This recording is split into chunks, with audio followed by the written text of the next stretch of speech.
ease on down the road. Come on, ease on down the road. It's Sunday morning on CBS. And here again is Jane Pauley. That's Diana Ross and Michael Jackson in the groundbreaking movie The Wiz. Now, this beloved film is returning to its roots on Broadway. Kelefa Sanneh catches up with The Wiz, Wayne Brady. Hey America, welcome to Let's Make a Deal. Wayne Brady here. Thank you for tuning in. Who wants to make a deal? On Let's Make a Deal, Wayne Brady is the host. So you wanted to meet the wizard. But right now on Broadway, he's the Wiz. Let me tell you that you've come to the right place. Shall I make you a frog or a lizard? Does it really sink in when you see your face on the wall? I think it sinks in. This never gets old. I mean, come on. It's my big old head on Broadway. It's very believable. If I saw that, I would think that guy can give me whatever I need. And see, then half of the job is already done. Sweet thing, let me tell you about the world and the way things are. In this revival of the Tony Award-winning musical set to open in mid-April,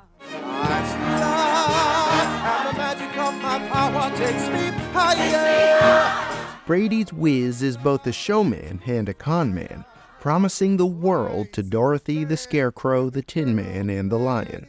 It's just nice to know when your art touches someone. Part of the fun of the show is there's so much buildup. It's called The Wiz. They've heard that you're the Wiz. And it's Everyone's coming. talking about the Wiz. It's coming. It's coming. We hit the intermission, still no Wiz. You spend a whole act waiting for this cat. And finally, we see whatever this is. Yes, this. This is my throne. It's like a human-sized hookah or something. It's his place of power. It's his throne. That's the whole thing about the Wiz. Because you come out in something like this, you have to have the energy to live up to this thing. Dig this. A magic slipper-wearing wicked witch killer who goes by the name of Dorothy. We first met Brady earlier this year in San Francisco, So you wanted to meet the wizard. where he joined the show in the final months of a 13-city national tour. Tell me about this thing that seems like it would be tricky, which is this production is up and it's going, and then you've got to jump in as the Wiz. Is it like jumping on a moving train? Exactly it. That's exactly what I'd say. It's like being shot out of a cannon. It's like double dutch with 30 other people on stage. 5, 6, and 7, 8, 1, 2, 3, 4. The tour was a boot camp and a bonding experience, So collapse in so that you're ready to go into this. especially for Schele Lewis, who plays Dorothy, If I'm up or down, if I'm here or there. Avery Wilson, the Scarecrow, And you can't get out of the game. Philip Johnson Richardson, the Tin Man, Listen, boy, you to me, girl. Woo, does that feel good? and Kyle Ramar Freeman, the Lion. I'm a mean old liar. You're actually friends and like each other outside of the theater space. So when you can find that in a cast, that is so evident on stage. You can tell we like each other, there is love, and that we're having fun doing this together. He's on down the road. Put your right foot in front of the left. He's on down the road. With opening night just days away, changes are still being made to a musical with a long history. L. Frank Baum's novel, The Wonderful Wizard of Oz, was published in 1900 and transformed 39 years later into a beloved movie with Judy Garland following the yellow brick road to the Emerald City. You're off to see the wizard, the wonderful Wizard of Oz. In 1974, a new all-black musical called The Wiz rewrote the story. Now Dorothy wasn't just off to see the wizard, she was easing on down the road. Reviews were mixed, but audiences loved it. The film version of The Wiz starred Michael Jackson, Lena Horne, Richard Pryor, and Diana Ross as Dorothy. One thing I had kind of forgotten about the 1978 movie is that Dorothy is a grown-up. Oh, yeah. Yeah. She's a teacher. She's wearing a grown woman. blouse. Yeah. Very different. She's got heels on, okay? My Dorothy is a little bit more of a teenager, and she's just trying to figure everything out and find her voice. So. She had a little sass, too. Yeah, oh yeah, of course. She's a black girl. Here he is. There he is. Yes, I always layer that in, always. The point-blank period vibe. Exactly. And I do that too. The idea behind this revival was to update The Wiz, but not too much. What's new with this production is we're all similar in age. Usually Dorothy has like 3 old uncles.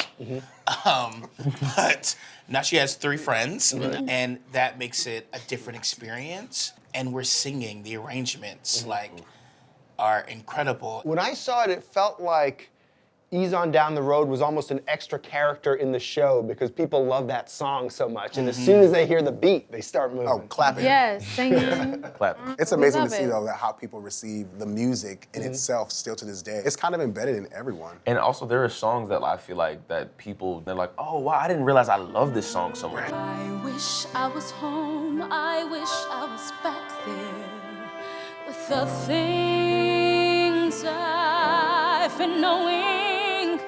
While audiences may recognize the music, they might also notice what's missing. There's no Toto, no flying monkeys, and no squad of police mice on patrol. Most of the changes come from director Schele Williams and comedian and writer Amber Ruffin. We wanted this Wiz to not be of the 70s like the other Wiz is. We wanted this Wiz to be of no time, for it to be timeless, for us to not use any slang that you won't be using in 30 years. Put your arms around me, child, like when you bumped your shit. And audiences will find out that Dorothy came to live with Aunt Em in Kansas after the death of her beloved mother and father. Why was it important to flesh out Dorothy's backstory and to tell us about her parents? It's a little bit of my own crusade as a director. You know, I think it's really important that we're not presuming that you've got like a deadbeat mom, and that we are really dignifying what your life is. Same thing for the Lion, Tin Man, Scarecrow, that we knew that they belonged to people who loved them, that there are people that miss them, and that we are constantly reinforcing this idea of belonging and legacy. To give everyone such a rich backstory, it makes it such a complete story. Whereas before, the thing with The Wiz and The Wizard of Oz, it's almost vignettes. It's almost like sketches. Yeah. But here to make a real through line for the whole thing, it feels like a musical. If you're gonna bring me something I can use. Don't you bring me no bad news. Both Williams and Ruffin are confident So you wanted to meet the Wiz? that, unlike the character in the show, their Wiz won't disappoint. Broadway is a very hit or miss place.